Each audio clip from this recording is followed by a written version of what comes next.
আসসালামু আলাইকুম প্রিয় শিক্ষার্থী বন্ধুরা, আশা করি সবাই ভালো আছো। আমি বেসিক অর্থনীতির একটি গুরুত্বপূর্ণ প্রশ্ন নিয়ে তোমাদের সামনে হাজির হয়েছি। মোট উৎপাদন, গড় উৎপাদন ও প্রান্তিক উৎপাদন কি, এদের মধ্যে সম্পর্ক লিখো। মোট উৎপাদন, গড় উৎপাদন ও প্রান্তিক উৎপাদন কি, এদের মধ্যে সম্পর্ক লেখো। ভেরি ভেরি ইম্পর্টেন্ট একটি প্রশ্ন। আমরা মনোযোগ সহকারে প্রথম থেকে শেষ পর্যন্ত এই ক্লাসটি দেখবো ইনশাআল্লাহ। প্রথমত হচ্ছে মোট উৎপাদন। মোট উৎপাদন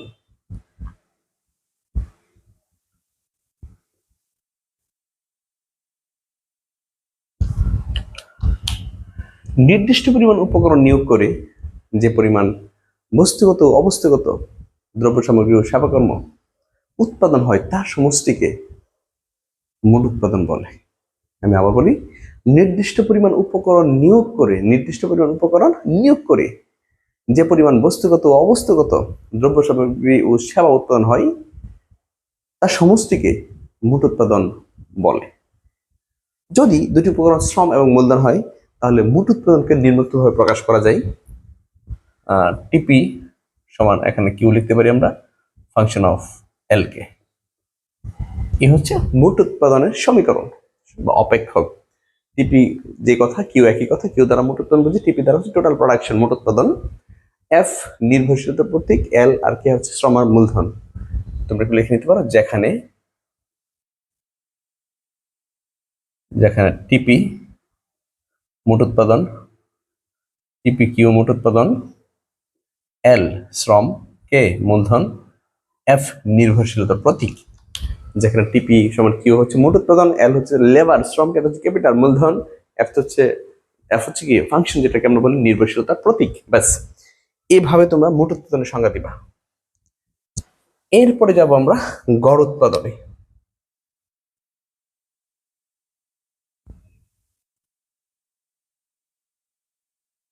গড় উৎপাদন উৎপাদনের অন্যান্য উপকরণকে স্থির ধরে শুধুমাত্র পরিবর্তনশীল উপকরণ দ্বারা মোট উৎপাদনকে ভাগ করলে যা পাওয়া যায় তাকে ওই পরিবর্তনশীল উপকরণের গড় উৎপাদন বলে। আমি আবার বলি, উৎপাদনের অন্যান্য উপকরণকে স্থির ধরে শুধুমাত্র পরিবর্তনশীল উপকরণ দ্বারা মোট উৎপাদনকে ভাগ করলে যা পাওয়া যায় তাকে পরিবর্তনশীল উপকরণের গড় উৎপাদন বলে। যদি শ্রমকে আমরা পরিবর্তনশীল উপকরণ বিবেচনা করি, যদি শ্রমকে পরিবর্তনশীল উপকরণ ধরা হয়, তাহলে শ্রমের গড় উৎপাদন দাঁড়ায় এপিএল। তাহলে শ্রমের গড় উৎপাদন দাঁড়ায় এভারেজ প্রোডাকশন অফ লেবার, টিপি বাই এল। ঠিক আছে, যেখানে লিখে নিতে পারো, যেখানে এপিএল শ্রমের গড় উৎপাদন, এল শ্রম, টিপি মোট উৎপাদন।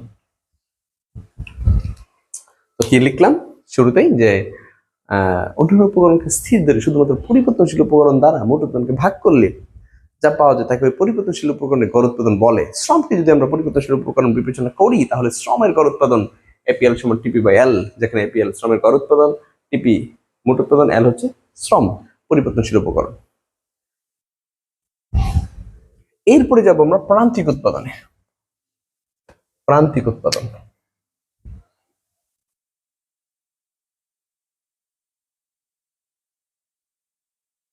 উৎপাদন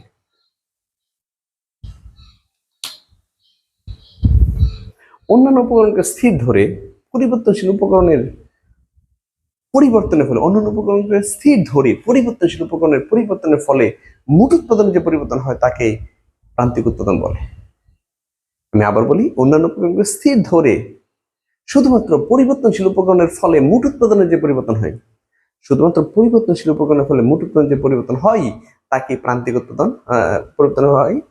তাকে পরিবর্তনশীল উপকরণের প্রান্তিক উৎপাদন বলে। যদি শ্রমকে আমরা পরিবর্তনশীল উপকরণ বিবেচনা করি, তাহলে শ্রমের প্রান্তিক উৎপাদন MPL marginal production of labour, টিপি ডেল্টা এল, যেখানে এমপিএল শ্রমের প্রান্তিক উৎপাদন, ডেল্টা এল শ্রমের পরিবর্তন, ডেল্টা টিপি মোট উৎপাদনের পরিবর্তন। আমরা এইভাবে প্রান্তিক উৎপাদনটা পড়ে নিব। ব্যাস, তিনটা সংজ্ঞা আমরা এইভাবে দিয়ে নিব। এরপরে আমরা এদের মধ্যে সম্পর্ক ব্যাখ্যা করব। তো লিখবো যে নিম্ন মোট উৎপাদন ব্র্যাকেট টিপি গড় উৎপাদন ব্র্যাকেট এপিএল, টিপিএল এপিএল, আর হচ্ছে প্রান্তিক উৎপাদন হচ্ছে এমপিএল, এর মধ্যে সম্পর্ক সারণ এবং চিত্রের সাহায্যে দেখানো হলো। আমরা সারণ এবং চিত্রের সাহায্যে সম্পর্ক দেখাবো। আমি সারণীটা তৈরি করে নিচ্ছি।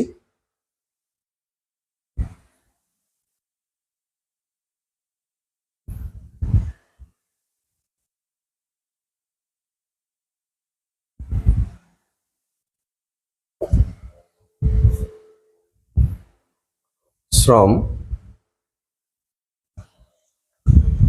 হ্যাঁ প্রথমে দেবো কি শ্রম, তারপরে শ্রমের মোট উৎপাদন, শ্রমের প্রান্তিক উৎপাদন, আর শ্রমের গড় উৎপাদন। ঠিক আছে, তাহলে প্রথমে কি লিখবো আমরা? শ্রম, শ্রম হচ্ছে এল, শ্রম কি দেবো? এল। তারপরে শ্রমের মোট উৎপাদন, শ্রমের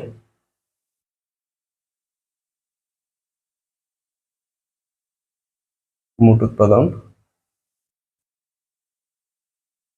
টিপিএল, শ্রমের মোট উৎপাদন। তারপর হচ্ছে শ্রমের গড় উৎপাদন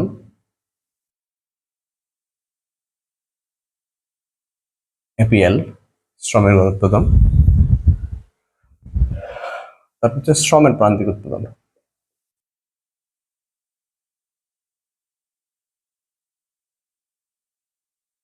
শ্রমের প্রান্তিক উৎপাদন এমপিএল। ঠিক আছে, প্রথম কি শ্রম, এরপর গড় মোট উৎপাদন, গড় উৎপাদন, প্রান্তিক উৎপাদন। ব্যাস, শ্রম, মোট উৎপাদন, গড় উৎপাদন আর হচ্ছে প্রান্তিক উৎপাদন। একদম শ্রমটা আমরা 7 পর্যন্ত ধরবো। 1 2 3 4 5 6 7, একদম 7 পর্যন্ত ধরবো। আচ্ছা, এবার দেখো শ্রমের মোট উৎপাদন। তোমরা এখান থেকে শুধু শ্রমের মোট উৎপাদন যেটা, ওই কলামটা একটু মুখস্থ রাখবা, বাকি সেগুলো সব এমনি এটা পারলে বাকি দুটো এমনিতে বের করতে পারবো। এটা অলরেডি শেখা হয়ে গেছে আমাদের 1 থেকে 7 পর্যন্ত। ঠিক আছে, আমি শ্রমের মোট উৎপাদন লিখতেছি 8 20 36। আমি এমন কিছু মান নিচ্ছি যে মান নিলে মোট উৎপাদন, গড় উৎপাদন, প্রান্তিক উৎপাদনের মধ্যে সম্পর্ক খুব সুন্দর করে আমরা দেখাতে পারবো। এমন কিছু মান নেব যে মানগুলো নিলে শ্রমের মোট উৎপাদন, গড় উৎপাদন, প্রান্তিক উৎপাদনের মধ্যে সম্পর্ক খুব সুন্দর করে দেখাতে পারবো। সো আমি এই মানগুলো নিচ্ছি, তোমরা এই মানগুলো একদম ভালো করে মুখস্থ করে নিবে। এই মানগুলো 8 20 36 48 50 50 42। ব্যাস, একটু কষ্ট করে এই মানটা একটু মুখস্থ করে ফেলো আমার সাথে সাথে। 8 20 36 কি বলছি বলো? 8 20 36 মুখস্থ করে ফেলো আমার সাথে সাথে। 8 20 36, তারপরে কত? 48, 8 20 36, 8 20 36 48, 50 50 42, 8 20 36 48 50 50 42। ব্যাস, খেয়াল রাখবা। এবার শ্রমের গড় উৎপাদন, গড় উৎপাদন সহজ, শ্রম দ্বারা শুধু ভাগ করে দিব তাইলেই হবে। তাহলে এল কে আমি যদি 8 কে ভাগ করি 1 দিয়ে, তাহলে 8 হয়। 20 কে 2 দিয়ে ভাগ করলে 10 হয়। 36 কে 3 দিয়ে ভাগ করলে 12 হয়। 48 কে 4 দিয়ে ভাগ করলে 12 হয়। হ্যাঁ, তারপর হচ্ছে 3 12 36, 4 বাই 48। হ্যাঁ, 50 কে 5 দিয়ে ভাগ করলে 10 হয়। 50 কে 6 দিয়ে ভাগ করলে 8.33 হয়। 42 কে 7 দিয়ে ভাগ করলে 6 হয়। ওকে, এরপর হচ্ছে শ্রমের প্রান্তিক উৎপাদন। আমরা প্রান্তিক উৎপাদন বের করতে গেলে মোট প্রথম এককে সব সমান, এরপরে দ্বিতীয় একক থেকে প্রথম একক বাদ দিয়ে দিব, তাইলে হয়। যেমন একজন শ্রমিক উৎপাদন করতে পারে 8 একক, 2জন শ্রমিক উৎপাদন করতে পারে 20 একক। তাহলে দ্বিতীয় শ্রমিক কতজন উৎপাদন করে? এই হচ্ছে প্রান্তিক। একজন শ্রমিক উৎপাদন করতে পারে 8 একক, 2জন মিলে করতে পারে 20 একক। তাহলে দ্বিতীয় শ্রমিক অবশ্যই 12 একক উৎপাদন করছে, ওই 12টা হচ্ছে প্রান্তিক। আর প্রান্তিক বের করার সহজ নিয়ম হচ্ছে, যে এককের প্রান্তিক বের করবা এরপরে এই একক থেকে এর উপরটা বাদ দিয়ে দিবা। যেমন আমি দ্বিতীয় এককের প্রান্তিক বের করবো, দ্বিতীয় এককের মোট আছে কত? 20, 20 থেকে উপরটা বাদ দিয়ে দেবো, শুধু কত হয়েছে? 12। 20 থেকে 12 বাদ দিবে। তৃতীয় এককের প্রান্তিক বের করতে, তৃতীয় এককের মোট থেকে উপরে বাদ দিয়ে দেবো, শুধু 36 থেকে 20 বাদ দিলে সেটা 16। 16, তো 48 থেকে 36 বাদ দিলে 12, 50 থেকে 38 বাদ দিলে 12, 50 থেকে 50 বাদ দিলে হয় কত, ও সরি 16, 48 থেকে 36 বাদ দিলে হয় 12, 50 থেকে 48 বাদ দিলে হয় 2, 50 থেকে 50 বাদ দিলে হয় 0, 42 থেকে 50 বাদ দিলে হয় -8।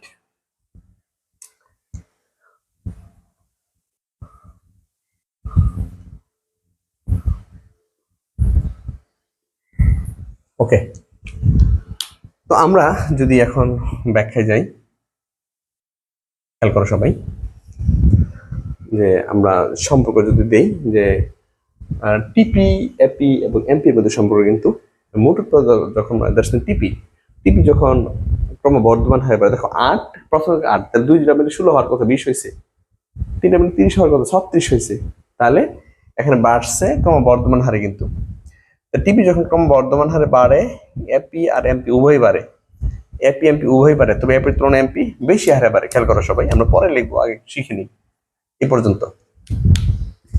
টিপি যখন ক্রমবর্ধমান বাড়ে, প্রথমে 8, 8 এর পরে 12 বাড়ছে, পরে 36 বাড়ছে, তাহলে যে হারে বাড়ার কথা, একে যদি 8 হয়, 2 এ 16 হওয়ার কথা, 2 হচ্ছে 20, 3 এ 24 হওয়ার কথা, হয়েছে 36, তাহলে ক্রমবর্ধমান হারে বাড়ছে।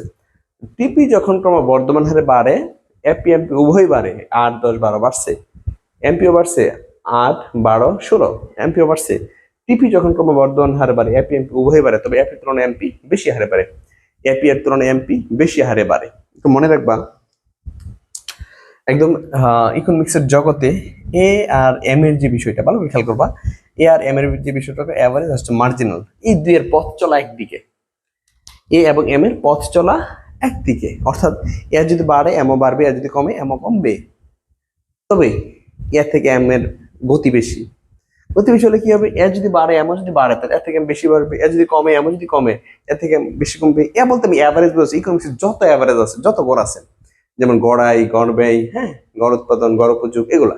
আর এম দ্বারা আমি মার্জিনাল বোঝাচ্ছি, যেমন প্রান্তিক ব্যয়, marginal cost, marginal revenue, marginal product, এগুলো বোঝাচ্ছি। তাহলে গড় এবং প্রান্তিকের পথ চলে একদিকে, তবে গড় থেকে প্রান্তিক বেশি চলে। তাহলে টিপি যখন ক্রমবর্ধমান হারে বাড়ে, এপি এমপি উভয়ই বাড়ে, তবে এপি তুলনায় এমপি বেশি হারে বাড়ে। এরপরে দেখো, এমপি বেশি হারে বাড়ে। এরপরে একটু খেয়াল করো, টিপি যখন সর্বোচ্চ হয় ও টিপি যখন কমে, দেখো টিপি যখন ক্রম হ্রাসমান হারে বাড়ে, ওই যে হ্রাসমান হারে বাড়ছে, এখানে দেখো 16 বাড়ছে, 20 থেকে 36, 16 বাড়ছে, আবার 16 থেকে 48, 12 বাড়ছে, এখানে আবার 2 বাড়ছে, 12 বাড়ছে, আবার কত 2 বাড়ছে, তাহলে টিপি যখন আবার এখানে বাড়ছে না। টিপি যখন ক্রম হ্রাসমান হারে বাড়ে, টিপি যখন ক্রম হ্রাসমান হারে বাড়ে, এপি এমপি উভয় তখন কমে, এপিও কমছে এমপিও কমছে, দেখো ওই যে এপিও কমছে এমপিও কমছে, আর এটুকু বাড়ছে ক্রম হ্রাসমান হারে, আর এটুকু হচ্ছে ক্রমবর্ধমান হারে। টিপি যখন ক্রমবর্ধমান হারে বাড়ে, এপিও বাড়ে এমপিও বাড়ে, তবে এপি তুলনায় এমপি বেশি হারে বাড়ে। টিপি যখন ক্রম হ্রাসমান হারে বাড়ে, যে 48 থেকে 50, 2 বাড়ছে মাত্র, টিপি যখন ক্রম হ্রাসমান হারে বাড়ে, এপি কমে এমপিও কমে, তবে এপি তুলনায় এমপি বেশি হারে কমে। দেখো এটা 12 থেকে 10 হয়েছে, 2 কমছে, আর 12 থেকে কমে 2 হয়ে গেছে, 10 কমছে। টিপি যখন ক্রম হ্রাসমান হারে কমে, টিপি যখন ক্রম হ্রাসমান হারে বাড়ে, টিপি যখন ক্রম হ্রাসমান হারে বাড়ে, টিপি যখন ক্রম হ্রাসমান হারে বাড়ে, এপি এমপি উভয় তখন কমে, তবে এপি তুলনায় এমপি বেশি হারে কমে। দুইটা। নাম্বার 3, টিপি যখন সর্বোচ্চ হয়, টিপি যখন সর্বোচ্চ হয়, এখানে 2 জায়গায় সর্বোচ্চ হচ্ছে, একটু খেয়াল করো, এটা এই জায়গায় সর্বোচ্চ, আমি এই জায়গায় ব্যাখ্যা যদি দিই, টিপি যখন সর্বোচ্চ হয় তখন প্রান্তিক শূন্য হয়। সকল ক্ষেত্রে মনে রাখবা, আয় সংক্রান্ত, আয়, উৎপাদন, মুনাফা, এগুলোর ক্ষেত্রে যখন সর্বোচ্চ হয়, মোট যখন সর্বোচ্চ হয়, প্রান্তিক তখন শূন্য হয়। যেমন মোট উপযোগ সর্বোচ্চ হলে প্রান্তিক উপযোগ শূন্য হয়, মোট আয় সর্বোচ্চ হলে প্রান্তিকের শূন্য হয়, মোট উৎপাদন সর্বোচ্চ হলে প্রান্তিক উৎপাদন শূন্য হয়। টিপি যখন সর্বোচ্চ হয় তখন প্রান্তিক উৎপাদন কি হয়, শূন্য হয়। এপি তখনও কমে, ওই যে 10 থেকে আয়টা কমে 8.33 আসছে। টিপি যখন সর্বোচ্চ হয়, এপি কমে এমপি শূন্য হয়ে যায়। এরপর টিপি যখন কমতে থাকে, সর্বোচ্চ পরে 50 পরে, কিন্তু সর্বোচ্চ পরে তো আর তো সর্বোচ্চ নাই, এই যে কমে গেছে। টিপি যখন কমে তখন এপিও কমে, আর এমপি ঋণাত্মক হয়ে গেছে। সকল ক্ষেত্রে মনে রাখবা, টিপি যখন কমবে প্রান্তিক তখন ঋণাত্মক হয়ে যাবে। টিপি যখন কমে প্রান্তিক তখন ঋণাত্মক হয়, এপি তখনও কমে। তো সম্পর্কে যেগুলো পাইছি আমি আবার একটু বলি। টিপি যখন ক্রমবর্ধমান হারে বাড়ে, এপি এমপি উভয় বাড়ে, তবে এপি তুলনায় এমপি বেশি হারে বাড়ে। টিপি যখন ক্রমহ্রাসমান হারে বাড়ে এপি এমপি উভয়ই কমে, তবে এপির তুলনায় এমপি বেশি হারে কমে। টিপি যখন সর্বোচ্চ হয় তখন এমপি শূন্য হয়, টিপি যখন সর্বোচ্চ হয় তখন কি এমপি শূন্য হয়, এপি তখন কমে। টিপি যখন কমতে থাকে এমপি ঋণাত্মক হয়, এপি তখন কমে। এবার আমরা এই সম্পর্কগুলো চিত্রে দেখাবো। এখানে সম্পর্ক লিখবো না, তার শুধু আমরা উপরে লিখে নেবো। নিম্ন সারণীর সাহায্যে সম্পর্ক দেখানো হলো, এই সারণীটা দিবা, সারণী এবং চিত্রের সাহায্যে সম্পর্ক দেখানো হলো, এই সারণী দিব। এই সারণী দেওয়ার পরে একই সাথে আমরা চিত্র অঙ্কন করে নেব, এরপরে সম্পর্কগুলো একবারে ব্যাখ্যা দিব আমরা। তবে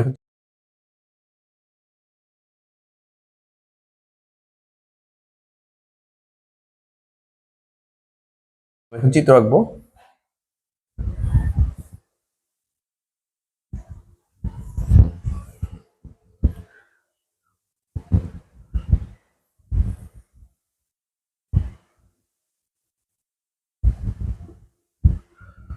টিপিএল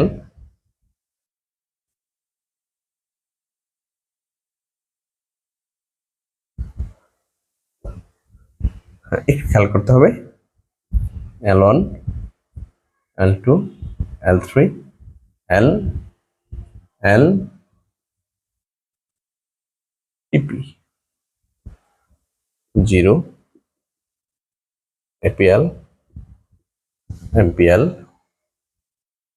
খেয়াল করো টিপি কিন্তু এই যে কোনো কিছু বৃদ্ধির ধরন জানি আমরা তিনটা, কোনো কিছু বৃদ্ধির ধরন কয়টা? তিনটা। বৃদ্ধির ধরন তিনটা, যেমন এইভাবে যদি বাড়ে এটাকে ক্রমহ্রাসমান হারে বাড়া বলে, আর এইভাবে বলে এটাকে ক্রমবর্ধমান হারে বাড়া বলে। উপর থেকে নিচে ক্রমবর্ধমান। তো এখানে তুমি খেয়াল করো এই পর্যন্ত কিন্তু ক্রমবর্ধমান হারে বাড়ছে, কারণ নিচ থেকে উপরে উঠে গেছে ক্রমবর্ধমান। আবার এই বিন্দু থেকে এই বিন্দু পর্যন্ত কিন্তু ক্রমহ্রাসমান হারে বাড়ছে। তাহলে টিপি প্রথমে ক্রমবর্ধমান, পরে ক্রমহ্রাসমান হারে বাড়ে। তাহলে টিপি যখন ক্রমবর্ধমান হারে বাড়ে তখন আমরা শিখছি এপি এমপি উভয়ই বাড়ে।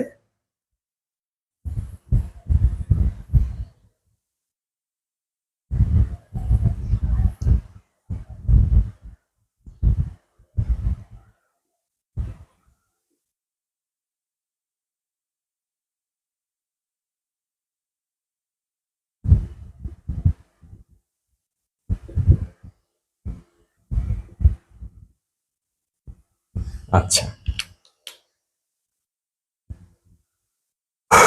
চিত্র আঁকলাম। এবার একটু খেয়াল করো সবাই, আমরা এরপর লিখবো উপরে চিত্র এবং উপরে সমীকরণ এবং চিত্রের ভিত্তিতে, উপরে সারণী এবং চিত্রের ভিত্তিতে, উপরে সারণী এবং চিত্রের ভিত্তিতে মোট উৎপাদন, গড় উৎপাদন, প্রান্তিক উৎপাদনের মধ্যে নিম্নোক্ত সম্পর্ক পাওয়া যায়। উপরে সারণী এবং চিত্রের ভিত্তিতে মোট উৎপাদন, গড় উৎপাদন, প্রান্তিক উৎপাদনের মধ্যে নিম্নোক্ত সম্পর্ক পাওয়া যায়। কি সম্পর্ক পাওয়া যায় দেখো, চিত্রের ভিত্তি থেকে যদি আমি বলি, টিপি যখন এই যেটুকু ক্রমবর্ধমান, টিপি যখন ক্রমবর্ধমান হারে বাড়ে এপি, এ হচ্ছে তোমার এপি, এটা হচ্ছে এমপি। টিপি যখন ক্রমবর্ধমান হারে বাড়ে এপি এমপি উভয়ই বাড়ে, তবে এপির তুলনায় এমপি বেশি হারে বাড়ে। তুমি খেয়াল করো এপির তুলনায় এমপি কিন্তু বেশি হারে বাড়ছে। এখন কিন্তু সারণীতে আমি কিন্তু দেখাইছিলাম টিপি যখন ক্রমবর্ধমান হারে বাড়ে এপি এমপি উভয় বাড়ে, তবে এপির তুলনায় এমপি বেশি হারে বাড়ে। এইটুকু কিন্তু ক্রমবর্ধমান, এইটুকু কি ক্রমবর্ধমান, খেয়াল রাখতে হবে ক্রমবর্ধমান। লেখার দরকার নেই, আমি খুব বোঝানোর জন্য লিখে দিচ্ছি ক্রমবর্ধমান। টিপি যখন ক্রমবর্ধমান হারে বাড়ে এপি এমপি উভয়ই বাড়ে, দুটি কিন্তু বাড়ছে ঊর্ধ্বগামী, তবে এপির তুলনায় এমপি বেশি হারে বাড়ছে। উৎপাদন এই স্তরে এমপি কিন্তু সর্বোচ্চ হয়, এমপি কি হয়? সর্বোচ্চ হয়। উৎপাদন এই স্তরে এমপিটা সর্বোচ্চ হয়। ওকে, এটাকে বলা হয় পয়েন্ট অফ ইনফ্লেকশন। উৎপাদন অনমনীয় বিন্দু বলা হয়। কোন রেখা যখন উত্তল থেকে অবতল হয় অথবা অবতল থেকে উত্তল হয় তাকে অনমনীয় বিন্দু বলে। তাহলে আমি এখানে বলতে পারি টিপি যখন ক্রমবর্ধমান থেকে ক্রমহ্রাসমান হারে মোড় নেয়, কিন্তু মোড় নিচ্ছে, তাই না? টিপি যখন ক্রমবর্ধমান থেকে ক্রমহ্রাসমান হারে মোড় নেয়, প্রথম সম্পর্কটা দিলাম। প্রথম সম্পর্ক কি ছিল? টিপি যখন ক্রমবর্ধমান হারে বাড়ে এপি এমপি উভয় বাড়ে, তবে এপির তুলনায় এমপি বেশি হারে বাড়ে, এই স্তরে এমপি সর্বোচ্চ হয়। টিপি যখন ক্রমবর্ধমান হারে বাড়ে এপি এমপি উভয় বাড়ে, তবে এপির তুলনায় এমপি বেশি হারে বাড়ে, এই পর্যায়ে এমপি সর্বোচ্চ হয়। টিপি যখন ক্রমবর্ধমান থেকে ক্রমহ্রাসমান হারে মোড় নেয়, এটা মোড় নিছে, টিপি যখন ক্রমবর্ধমান থেকে ক্রমহ্রাসমান হারে মোড় নেয় তখন এপি এমপি সমান হয়। এই যে এপি এমপি সমান হয়ে গেছে, এই বিন্দু বরাবর এপি এমপি সমান হয়েছে, এক্ষেত্রে এপি সর্বোচ্চ হয়, এই স্তরে এপি সর্বোচ্চ হয়। অনুভূমিক বিন্দুতে এপিটা কি হয়েছে? সর্বোচ্চ হয়েছে। পড়ে গেল দুইটা। টিপি যখন ক্রমবর্ধমান থেকে ক্রমহ্রাসমান হারে মোড় নেয়, টিপি যখন ক্রমবর্ধমান থেকে ক্রমহ্রাসমান হারে মোড় নেয় তখন এপি এমপি সর্বোচ্চ সমান হয়, তখন এপি এমপি সমান হয়, এই স্তরে এপিটা কি হয়? সর্বোচ্চ হয়। ব্যাস, এরপরে খেয়াল করো টিপি কিন্তু এইটুকু বাড়ছে ক্রম হ্রাসমান হারে। টিপি যখন ক্রম হ্রাসমান হারে বাড়ে, উপর থেকে নিচে নামে সেটা ক্রম হ্রাসমান হয়, এই যে ক্রম হ্রাসমান। টিপি যখন ক্রম হ্রাসমান হারে বাড়ে, এখানে কিন্তু ক্রম হ্রাসমান। টিপি যখন ক্রম হ্রাসমান হারে বাড়ে, এপি এমপি উভয়ই কমে, তবে এপির তুলনায় এমপি বেশি হারে কমে। টিপি যখন ক্রম হ্রাসমান হারে কমে, তখন এপি এমপি উভয়ই কমে, তবে এপির তুলনায় এমপি বেশি হারে কমে। এখানে এরকম ছিল হ্রাসমান হারে বাড়ে, টিপি যখন ক্রম হ্রাসমান হারে বাড়ে, এই যে 850 হ্রাসমান হারে বাড়ছে, এপিও কমছে এমপিও কমছে, তবে এপির তুলনায় এমপি বেশি কমছে। টিপি যখন ক্রম হ্রাসমান হারে বাড়ে, এপি এমপি উভয়ই কমে, তবে এপির তুলনায় এমপি বেশি হারে কমে। কটি গেল? 3টা। এরপরে দেখো টিপি যখন সর্বোচ্চ হয়, এখানে সর্বোচ্চ, টিপি যখন সর্বোচ্চ হয়, এমপি তখন শূন্য হয়ে গেছে, এই যে ভূমিকে লেগে গেছে, ভূমিকে লেগে গেছে, এই বিন্দু বরাবর একটা মান আছে কি শূন্য। তাহলে টিপি যখন সর্বোচ্চ হয়, এমপি তখন শূন্য হয়। টিপি যখন সর্বোচ্চ হয়, এমপি তখন শূন্য হয়, এপি তখন কমে, এপি কিন্তু কমতেছে। এরপর টিপি এখন ঋণাত্মক হয়ে গেছে, কমে গেছে। টিপি যখন কমে, ঋণাত্মক না সরি, টিপি যখন কমে, টিপি যখন কমে, এপিও তখন কমে, আর এমপি ঋণাত্মক হয়ে গেছে। দেখো এই যে শূন্য নিচে নেমে গেছে, এমপি মূল বিন্দু সর্বোচ্চ স্তরের পরে টিপি কমে, এপি কমে, এমপিটা ঋণাত্মক হয়ে গেছে। টোটাল 5টা পাইছি, তাই না? তাহলে আমরা লিখবো নিম্নের সারণী এবং চিত্রের সাহায্যে মোট উৎপাদন, গড় উৎপাদন, প্রান্তিক উৎপাদন সম্পর্কগুলো দেওয়া হলো বা দেখানো হলো। নাম্বার 1, টিপি যখন ক্রমবর্ধমান হারে বাড়ে বা এপি এমপি উভয় বাড়ে, তবে এপির তুলনায় এমপি বেশি হারে বাড়ে, এই স্তরে এমপি সর্বোচ্চ হয়। নাম্বার 2, টিপি যখন ক্রমবর্ধমান থেকে ক্রম হ্রাসমান হারে মোড় নেয়, তখন এপি এমপি সমান হয়, এক্ষেত্রে এপি সর্বোচ্চ হয়। এগুলো 2টা। নাম্বার 3, টিপি যখন ক্রম হ্রাসমান হারে বাড়ে, এপি এমপি উভয়ই কমে, তবে এপির তুলনায় এমপি বেশি হারে কমে। নাম্বার 4, টিপি যখন সর্বোচ্চ হয়, এমপি তখন শূন্য হয়, এপি তখনও কমে। নাম্বার 5, টিপি যখন কমতে থাকে, এপি কমে আর এমপি ঋণাত্মক হয়। আমরা এইভাবে খুব সুন্দর করে সম্পর্কটা ব্যাখ্যা করব। আশা করি সবাই বুঝতে পেরেছো। আমার ক্লাস যদি ভালো লাগে, তুমি তোমার বন্ধু বান্ধব সবাইকে আমার অনলাইন ক্লাসের বিষয়ে শেয়ার করো। ভালো থাকো, সুস্থ থাকো। আসসালামু আলাইকুম।